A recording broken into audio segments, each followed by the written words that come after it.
Hello guys, আমি আজকে কয়েকটা বই নিয়ে আসছি।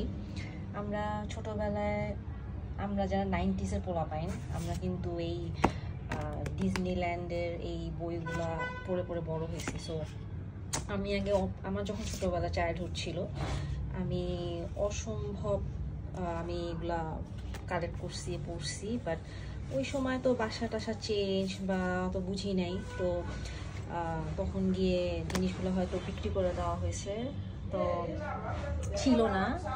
তো এখন কি হয়েছে, আমি অনেক খুঁজছি, অনেক খুঁজাখুঁজি করে কোনো জায়গায় আমি পাই নাই। পরে আমি গুলশানের যে তেজগাঁর যে ওইখানে যাওয়ার পরে আমি সব বইগুলো পাইছি, এবং এগুলো এক একটা দাম নিছে কত দেখি, দাম এই যে 75 টাকা করে, যেটা আমি মনে হয় 15 না 20 টাকা দিয়ে কিনছি ছোটোবেলায়, মানে 97 বা 98 বা 2000 এরকম আমি বইগুলো কিনছি ওই সময় 20 টাকা দিয়ে এরকম।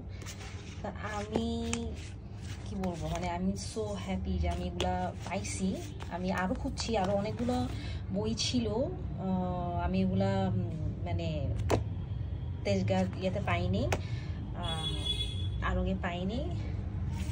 তো যতটুকুই পাইছি that's enough for me. Childhood মনে করে দিছে। তো আমার মতো কে কে এই ডিজনিল্যান্ডের বইয়ের পাগল জানাবেন।